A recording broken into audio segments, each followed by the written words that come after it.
Hello, and welcome to this week's Movie Math, where we have a lot of drama to discuss. Oh, this is a good one! And we're going to start out with The Woman King, produced by Viola Davis, where she plays a general, and she had herself a victory on the box office battlefield. That's right, The Woman King, despite an intense online campaign organized against it. I'm curious where you fall on this scale.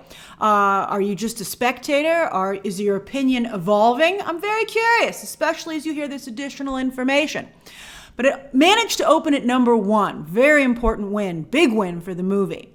Vastly outperforming Hollywood's comps for the film. Hollywood, like many businesses, will have comps, comparable movies. It's kind of like a measuring stick to see how this latest entry is faring.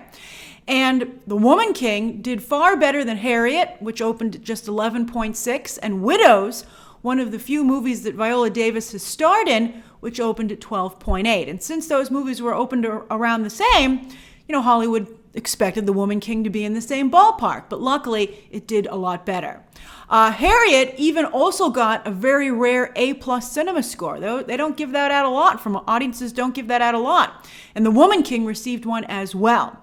But Harriet, as you might recall, also suffered controversy. A lot of people were upset. They felt that they gave Harriet Tubman superpowers, but in fact, we're just depicting the very real visions that she had and attributed to God. I thought Harriet was a very good movie, as you might recall. Woman King is better, though, in my opinion. Harriet was a little bit smaller in scale. It seemed almost a little bit like a streaming movie, a very good one. Woman King is cinema. But also, Cynthia Erivo has been haunted by her 2013 tweets, which many feel mocked Black Americans. And that controversy is not going away for her. In fact, I was surprised they cast her in Wicked because she's just not able to deliver box office numbers because of this. Erivo has been asked about it, and she has said that those tweets were taken out of context, but still, a very large portion of the Black community, particularly in the United States, which is a major box office market, refused to support her. She did get a Best Actress nomination, though, for Harriet. Now, as for The Woman King, which has tremendous audience and critic scores and is also an awards hopeful, what it has to overcome is the fact that the Dahomey tribe in real life was actually quite brutal and horrific. And also that the movie is written by 2 white women. Well, there's one woman who has the sole screenwriting credit, but the story is by 2 women. In fact, one of them is Maria Bello, who many of you might recall from her acting career. But a lot of people have been using that against the movie, even though the women did a fantastic job writing the film. And it is produced by Viola Davis and directed by Gina Prince Bythewood. So I think that there's a little bit manipulation of the optics there to try and, hurt the film. Now, to be fair, though, if only they had created a fictional tribe to tell this story, which has a lot of accuracies. It has a lot of historical accuracies. But trying to depict the Dahomey as noble, I think, really is not working out. And this also, The Woman King deserves credit, I think, for being the first mainstream movie to address African kingdoms selling their prisoners and own people into slavery. Now, what this reminds me of is The Greatest Showman, which also faced a huge backlash for heroicizing P.T. Barnum, who was also a horrible, horrible man in real life. Like, wow, so horrific. If only many of us wondered at the time that movie came out, they just created a fictional circus promoter to be at the center of such an amazing film. Critics did not support The Greatest Showman for that reason, because of P.T. Barnum. But critic support of The Woman King, it's interesting how, the lack of consistency, I also think, sends mixed signals to Hollywood and talent.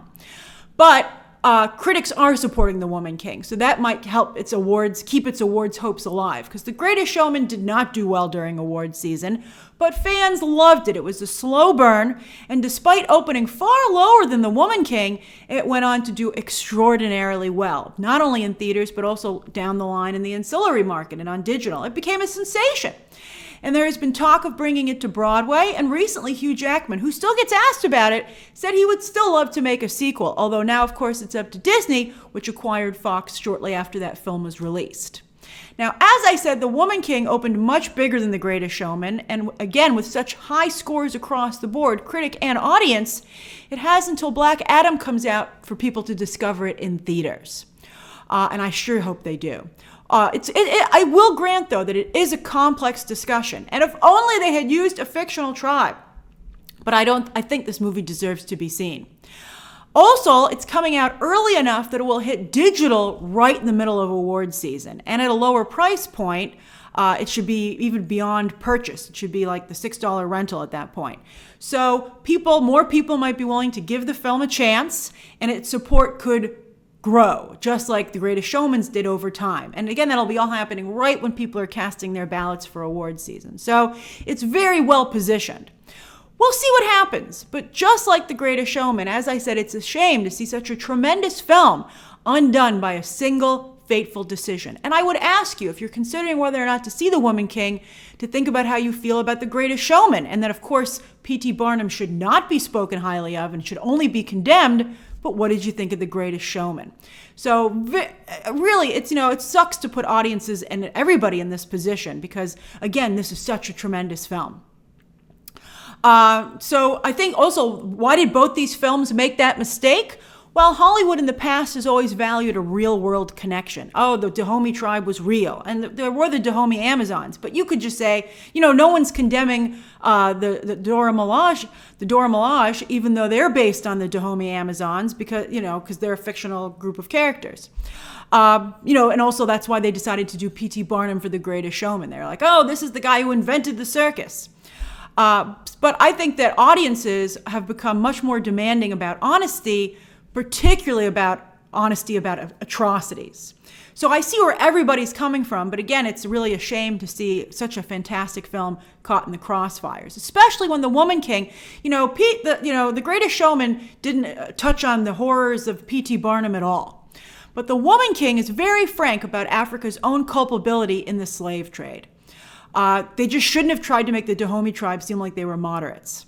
But I do think that one of the other reasons that people are coming after The Woman King is because of racism and misogyny. I think that is a very big factor, and it's really horrible. And I think that people don't like the film because it's incredibly empowering for all women, but especially Black women. And it's such a special movie. It's such an incredible movie. And I hope maybe that will help overcome this negativity towards the film for its awards campaign, and it will at least be able to get nominations, if not wins. I saw it again this past weekend. I thought it was incredible. My audience applauded. I turned to the person I went with, my friend, and I said, who do you think, Michelle Yeoh or Viola Davis for an Oscar? And keep in mind, Viola Davis already has an Oscar. And my friend, who loved Everything Everywhere All at Once, even though, as you know, I didn't think it was a great movie, but I loved Michelle Yeoh in it, my friend was like, Viola Davis, this is an incredible performance. So it's currently my favorite film of the year. It's right up there with The Batman and Top Gun Maverick. I mean, it's just an incredible movie. And I hope at the very least it pushes forward the careers of everyone involved. Lashana Lynch, she should also be nominated. She should be nominated for Best Supporting. She's incredible. And anyone who tries to tear these women down, I mean, I know they made a little bit of a mistake, and I don't know how they can handle that, to be honest with you, but they really deserve to be lauded for their work here. All right. Curious to hear your thoughts down below. I recognize this is a complex and emotional situation for some of you. Some people are just being racist and misogynistic. All right, as to the rest of the box office, Barbarian had an extremely impressive hold for a horror film in just its second weekend, dropping only 40%. Now, it didn't start out that high when it debuted last week, so it isn't making a ton of money, but that's almost unheard of for a horror movie to have that strong a hold, and it bodes very well for how it will do in the ancillary market down the line. So this will help. Who will help this really help? It'll help writer-director Zach Krieger, especially if he has another screenplay ready to go. Someone will greenlight that for sure. And he could get picked up. They need so many directors these days for all the content they're making. Zach Krieger should be able to get something off of this. And good for him. He comes from The Whitest Kids You Know, a sketch comedy background. He kept going. He changed it up. He took his fate into his own hands, just like Viola Davis, and he's succeeding for it.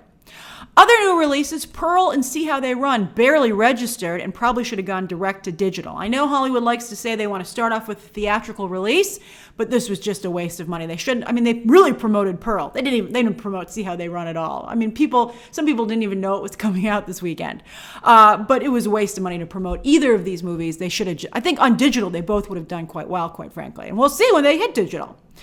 IMAX David Bowie doc Moon Age Daydream did quite well in limited release with a very strong per theater average. And Bullet Train, which hits digital at the end of this month on September 27th, but for purchase. But Sony insisting on such a long theatrical window gets their movies up there, and Bullet Train is moving very slowly into the station of the century mark, right? It's gonna get there, but boy, did it take forever. At least I think it should at least get there, which is good. It would be embarrassing not to.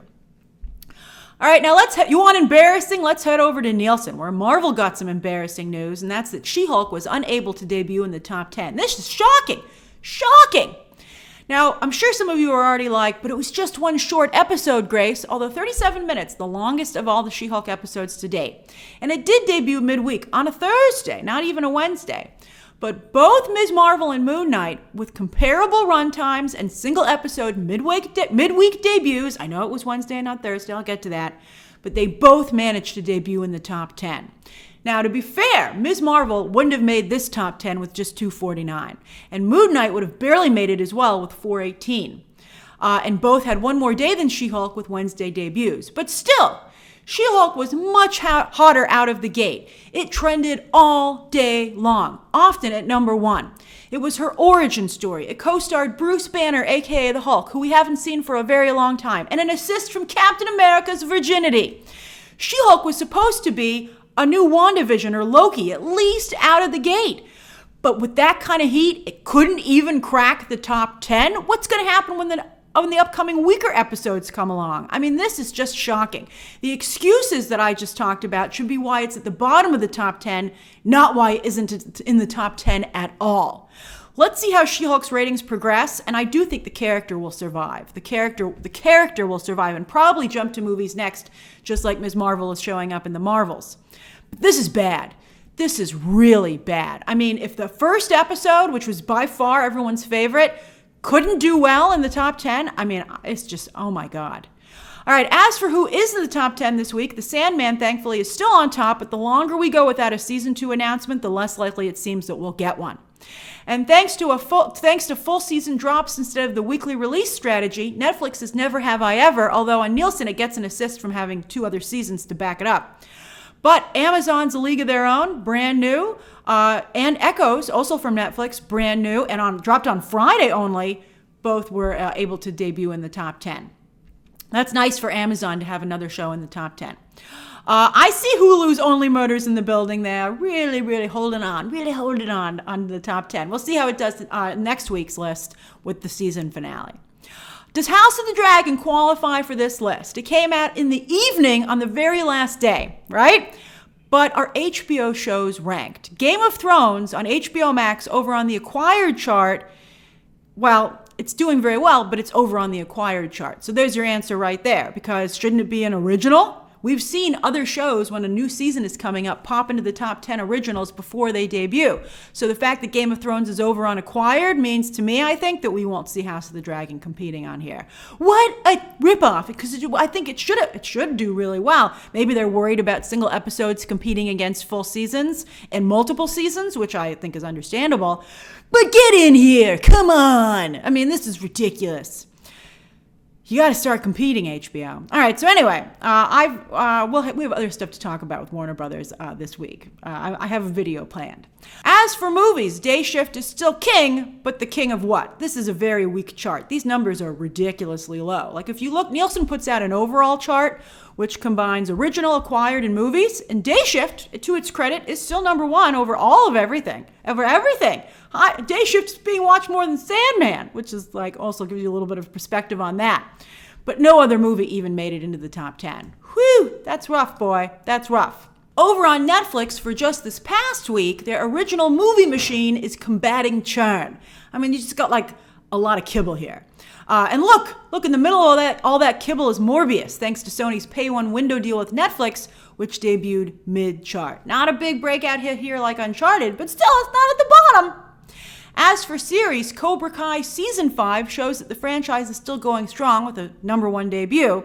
Although you got to be a pretty weak show not to debut at #1 on Netflix these days when you hit the service. But Cobra Kai still so strong. That's why Sony at the end of last week announced they're making yet another Karate Kid movie, which has nothing to do with the Cobra Kai franchise. So we'll see if those two crazy Karate Kids can coexist. 2 other new shows debuted to okay numbers, but again, at least helped to combat churn, which calls to mind Bob Chapek's comments at a D23 that Disney is learning about the amount of content that's needed to feed the streaming beast.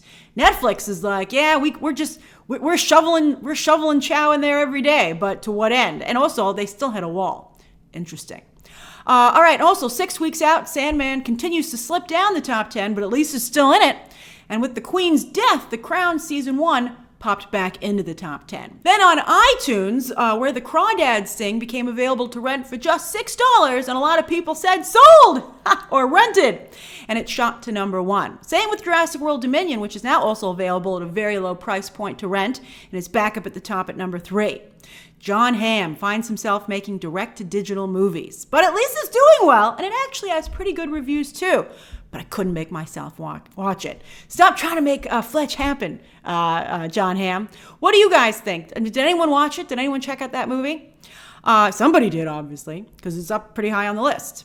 Also, with prequel Pearl in theaters, the original film from A24X popped into the top 10 as well, and is yet, I think, more evidence that Pearl probably should have gone to streaming, direct to digital as well.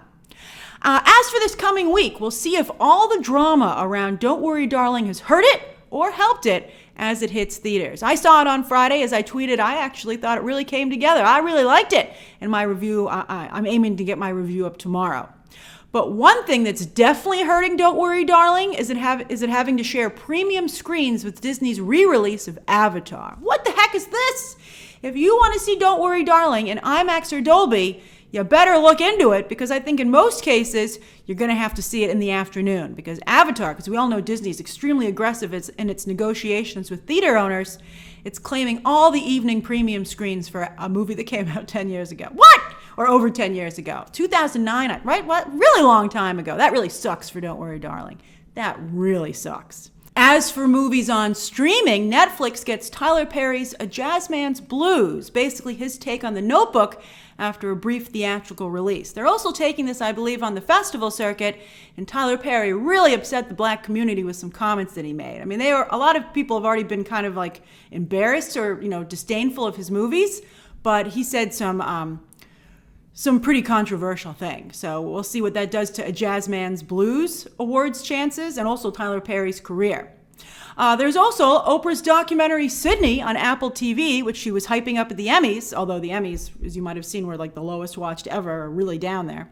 And then Mel Gibson has another direct-to-digital movie. That's why Jon Hamm should be embarrassed. He's like on Mel Gibson territory. And Josh Duhamel, he's not doing great either, as he's standing right there next to Mel Gibson.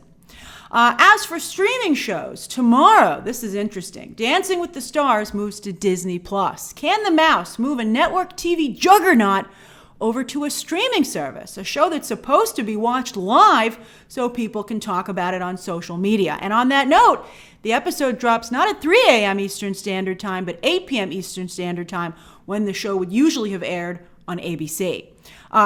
Disney's own network. So they're undercutting ABC to benefit Disney+. Oh, the plot thickens. Then on Tuesday, Modern Family creators try to keep the sitcom alive with Reboot on Hulu, dropping 2 episodes. I actually got screeners for this. The first episode was amazing, but it went off a cliff real fast. It really just relies on sex jokes and sex jokes that aren't very funny. But the first episode was good, which is a shame, because the first episode was actually quite good. Wednesday, this is fascinating. So Andor drops 3 episodes on Disney+, basically a movie. But get this, on the very same day, Netflix drops the wildly disturbing Dahmer on Netflix, starring Evan Peters produced by Ryan Murphy. Oh my goodness, they never drop anything on Wednesdays, especially something like that. Netflix is intentionally going against Andor, and I think Dahmer could take Andor because Dahmer is going to be some freaky shit, as we all saw in that trailer, which trended quite a bit when they dropped it just last week. Wow, that's extremely aggressive move from Netflix. I think that's just incredible. Which one are you going to, you can watch both the same day, but that's going to be a bleak day for you. All right.